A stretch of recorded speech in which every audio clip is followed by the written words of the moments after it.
Ladies and gentlemen, welcome back to the Smart Tank Revolution, where we always kick out at 2. I am your solo host today, Joey Business, because Donnie thinks he can just take off whenever he feels like it and go down south for nice weather and palm trees. Yeah, they had a hurricane, they had a scare. Don't try to make us feel bad, Donnie. Anyways, we're back with the next installment of the Smart Tank Revolution Essentials. Yes, Donnie's been a busy beef, so you guys have been quite inundated with these, but I figured I would give you something for your auditory senses that would just quell you. So, truth be told, I tried to film this one before about 2 months ago, maybe 3 months ago at this point. And now even more has been added to this this man's plate and credentials. So I'm thinking this is even more apropos. So my Smart Tank Revolutions Essentials is going to be today on none other than, he goes by many names, but you know him as The Game, the Cerebral Assassin, the King of Kings, and now you can know him as Mr. Creative and WWE himself, Paul Levesque, Triple H. Let's hear it for you, Paul. Anyways, yes, it's been long overdue. Now, with the Smart Tank Revolution Essentials, we always do a weird grading scale based upon Bret Hart's grading scale. Why? Because Donnie has an amazing Bret Hart fetish that is just, unbelievably uncountered. And I don't seem to mind it because, quite frankly, it works out really, really good. So I'm going to go along with that essentials, and I'm going to go along with that grading scale. So here we go. The first part of the grading scale takes place from Bret Hart's autobiography titled My Real Life in the Cartoon World of Wrestling. Now, it grades them on a 1 to 10 scale. There's 3 categories. The 3 categories follow as wrestler's look, promo ability, and in-ring work. And then we have Smart Tanks, which is called the Essentials, and we rate the same attributes but 1 to 5.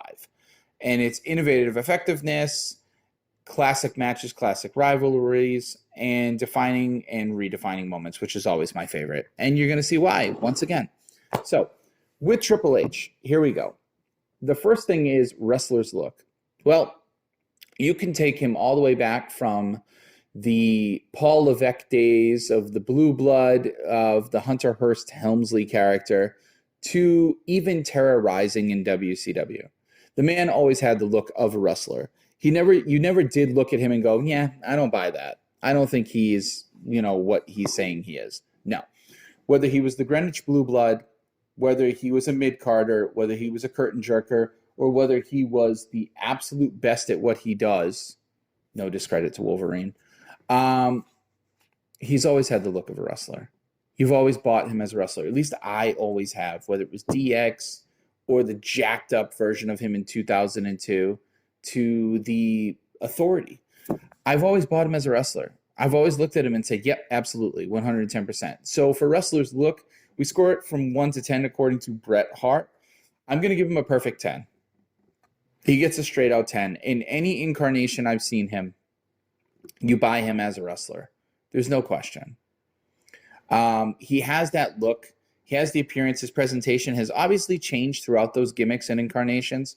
But, the one that we stand with the most today, and I'm sorry, my elbows are banging against the table. It's a wooden table. The one we stand at the most today is the King of Kings, the Game, the Cerebral Assassin, or, Mr. CEO or CFO. It just, you see it from the music, from the presentation, from the lights, to when he spits the water, to when he just comes down with that intensity and that fire, when he's wet, when he's dry. You see it. He is the epitome of what a wrestler looks like. So I give him a 10. I can't give him anything but. There's no question. You wouldn't see him at a Foot Locker and go, nah, I wonder what that guy's doing. Is he selling churros? No. He's a wrestler. So then the next one is really interesting. It's promo ability. One of my favorites because I love to gab. It's one of my favorite things to do. If anyone who hasn't listened to this channel before is brand new and their ears are just listening, I love to gab. Promo ability is the ability to convey a storyline via your dialogue in a grammatical situation on a microphone, amplified throughout an arena. I think that's as good and succinct as you can get it. So, promo ability, scored from 1 to 10. It depends, because early Triple H, Paul Levesque, Hunter Hearst Helmsley, Terrorizing, wasn't the greatest at this. Wasn't the worst. He wasn't Jeff Hardy or AJ Styles by any mean. And I'm talking prior AJ Styles and Jeff Hardy. They've become leaps and bounds and worlds beyond what they used to be. So I have to take into factor all of it. I can't just take the legend and say, okay, well, yeah, he's a 10. Because otherwise, all these Smart Tank Revolution Essentials, they're all Hall of Famers. They're all legends. They'd all be 10s. No. So let's comprise it all. Let's put it all together and say, okay, well, from the beginning, since the inception, what has he been? I would say his later and latter wrestling promo ability has been so damn good that it dwarfs his original promo ability, which is, I give him an 8. He gets an 8. He gets a solid 8. Triple H is not one whose character relies on the strength of what he says, more on rather what he shows and what he does in the ring. And what he does in the ring is he's a general. Long before we had a Gunther or we had a Walter, we had a Triple H. So I would say that he's an 8. His promos are fantastic. He does have amazing promos. Go back. My all-time favorite promo with him was on a Sunday Night Heat with JR, even though it was kind of a throwaway. But it was when you realized, oh, shit, the mood's about to change. No offense to Taz. That it was just about to happen when he was talking about how the annex of the curtain call held him down, how he was not utilized for so many years, how he had to dig himself up from the grime and the muck and become what you see now. So that's one of my all-time favorites. If you get a chance, it's on YouTube. It's also, I think it might be on Peacock. I'm not 110% sure because I don't know if I've seen Sunday Night Heat on Peacock. But regardless, it's a sit-down interview with Jim Ross. It's a great promo. It's one of his best because it's him speaking from the heart of what he was through. So I love it. I think his promo ability stands at an 8. He has other promos. His promos with Angle back and forth. He has promos with Austin. He has promos with Taker. He has promos where he doesn't even speak. And he comes out during Johnny Cash Ain't No Grave, when it was the build-up for WrestleMania with him and Undertaker the first time around. It was stellar because they didn't even speak. And they were so good at conveying what they meant, what they were showing you. So, yeah, he gets an 8. The next thing is in-ring work. Scored from a 1 to 10. Now, again, Webster's Dictionary, or Bret Hart's very lazy definition of it, is the ability to perform and execute, what a word, execute a variety of wrestling moves in a manner which makes sense, accompanied by other innovative and improvised actions which may psychologically connect with the audience and further enhance the story. Wow, that is such a mouthful. But anyways, in-ring work. Well, Triple H's moniker and his image has always been he's a student of the game. He's studied everything that's out there, meaning if it was a book, he read it. So if it was a wrestler, he's seen it. And his in-ring work scored from a 1 to a 10. I'm going to give it a solid 9. It's not perfect. There was some shy spots in latter years and some dry spells in formative years that were just not great, where it was kind of phoned in. But his work gets a 9 because his 1999-2000 era is incredible. His era when he was WWE World Champion was pretty damn good too.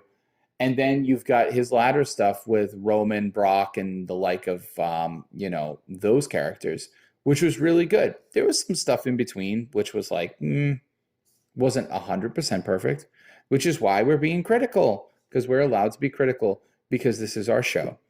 So, in-ring work, I give him a 9. I think he is really, really good at his craft. I think even though he ages like others, he still gets better. He's really taken to that Ric Flair dynamic, to the Harley race, to those type of characters, and really continued to perfect what he does. And what I like is it's really cool because in the DX era, you could see that he was a lot more risk taking. Then, as he got to world champion status, he became more methodical, more cerebral, if you will. I don't know who coined that phrase, but it's a good one. Maybe Danhausen. But what I'm saying is, I would give him a 9. It's a very fair grade. It's a well-deserving grade of someone who is called the game. And that's how you play it. It's all about control and if you can take it. But anyways. So the next one is now we do the flip-flop. We go to the Smart Tank Revolutions rating system, which we call the Essentials, which I think are just much better ratings, but that's okay. Anyways, the first one is innovative effectiveness, scored from a 1 to a 5.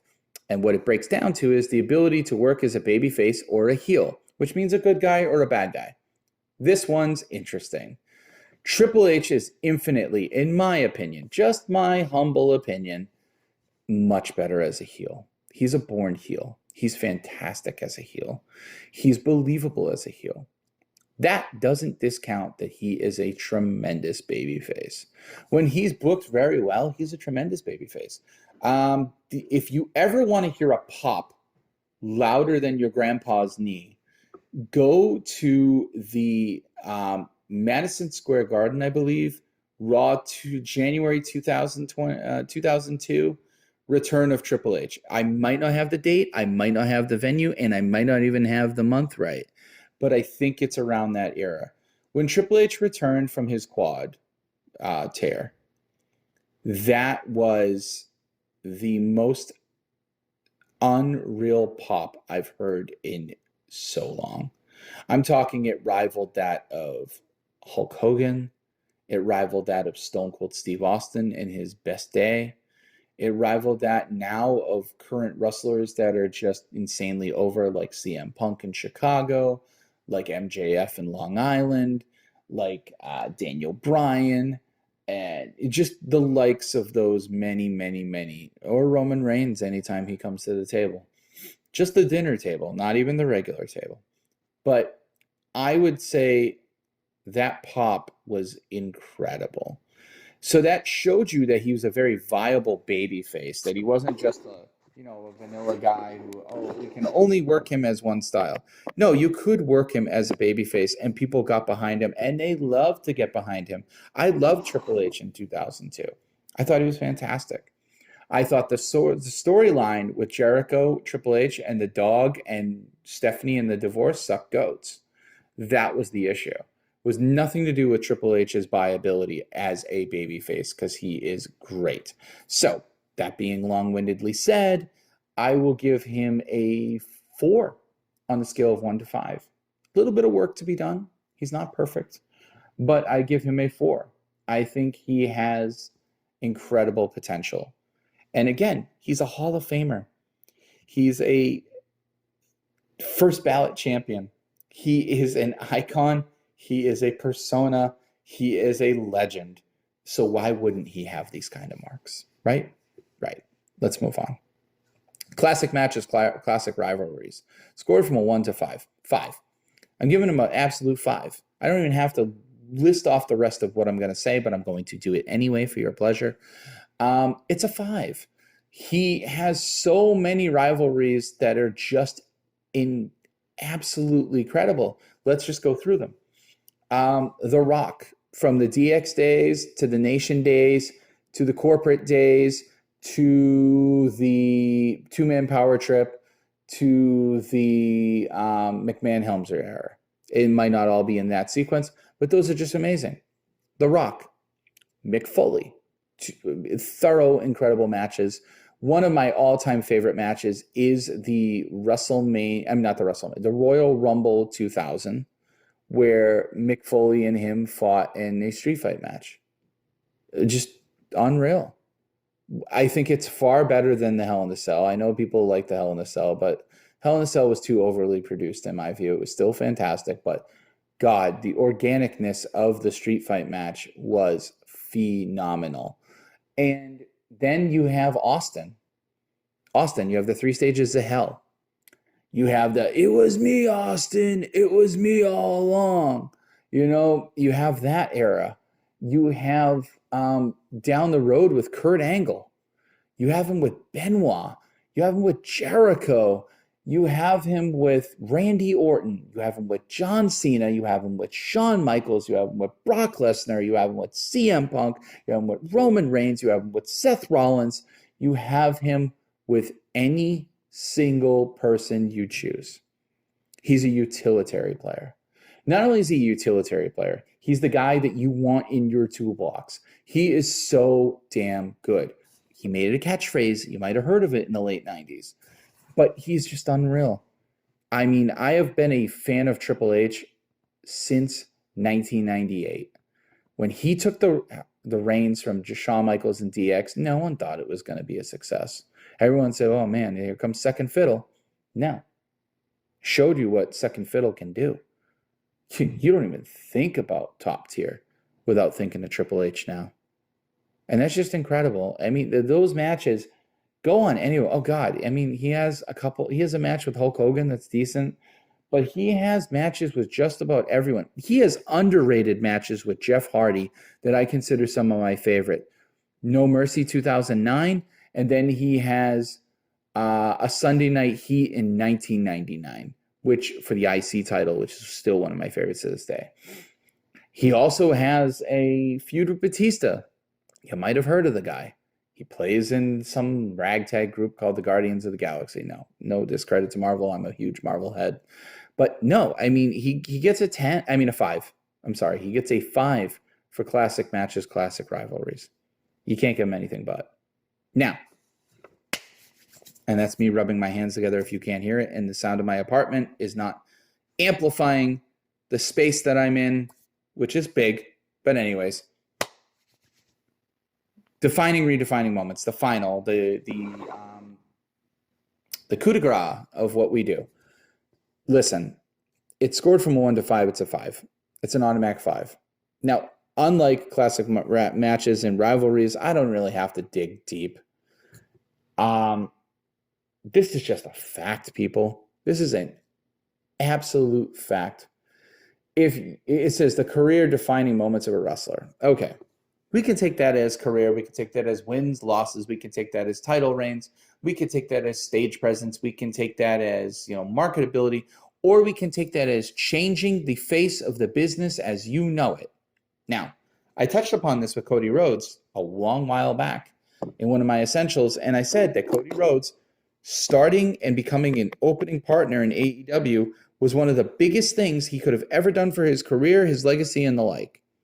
Well, if you think Cody Rhodes has done it great, well then hold his beer, because Triple H came along and has done it infinitely better. Triple H has not only been a 15-time or 14-time, please, Smart Tank Revs fans, correct me if I'm wrong. I believe it's between 14 and 15. I don't know. I can't discern, and I'm not going to look it up right now because it's cheating. It's between 14 and 15-time world champion between all the titles. Yeah, he's a Royal Rumble winner, Intercontinental holder, Tag Team holder, European holder. He's held every title. He's won every accolade. King of the Ring. He's done everything you can think of. Top main feuds, sold out WrestleManias, been in WrestleManias, partaked in WrestleManias, produced WrestleManias. The man not only is a phenom in front of the camera, but behind the camera, he's just as stellar. Now, unfortunately, there has been a situation where Triple H has had to step down in recent years, and maybe just year in the pandemic era, and he has had a heart condition, which I can empathize with because I lost my father to almost the same exact condition. That has made him take a step back and now helmed a more creative seat. This man brought us a global phenom called NXT, what was supposed to be a glorified upgrade of FCW and OVW, which was the WWE Training Grounds, which would be like the AAA Baseball League, has now become a third brand, not only a viable brand, but it was something that competed with AEW on their consistent weekly ratings through their first 2 years' tenure. Triple H brought the black and gold and made it a statement. Not only did he make it a statement, but he gave you so many stars under his vision that you have a skyline. He's done amazing. He's done so well. And I am very happy that I got my first recording botched, because as of that recording, Triple H is now the sole head of creative in the WWE world. Vince McMahon has unceremoniously stepped down. Some will say it's long overdue. I will say it's long overdue. I do respect Vince deeply. There's a documentary I watched on him that really made me see him in a different light, but I still think he was long overdue as far as them needing somebody new to helm the project and take the keys to the kingdom. And Paul Levesque, you are that man. I hope to God I get to meet you someday, because, sir, you are an absolute inspiration. And you have given me the most entertainment I've ever had out of anything in this earth. So I would say that you get an absolute 5 without even a asterisk, a blemish, nothing. No question. You've held every title. You've held every accolade. You've outsold every show. And then now you are doing it behind the camera. And now you are continuing it for generations to come. Not only your own family, but families like mine and families like my family's family to come. It is just a phenomenal time to be a wrestling fan. I'm very proud. In the short time that you have taken over NXT again, from the 2.0 debacling mess to what it is now, you've done great stuff. I look forward to everything you do. I don't think there will be a person, including Hulk Hogan, that will dwarf your legacy in the long run, because I think you are still writing it with your pen. And for that, I will say thank you, folks, for everyone who listened. I really enjoyed coming back. It's been a little bit of a hiatus, but I'm back and I'm here to stay. And you tell me what you think of my views. Don't tell Donnie. He's off in the tropics somewhere, just sunning it up because he needs more of a tan or whatever. But anyways, tell me, and I will gladly shout back. Thank you.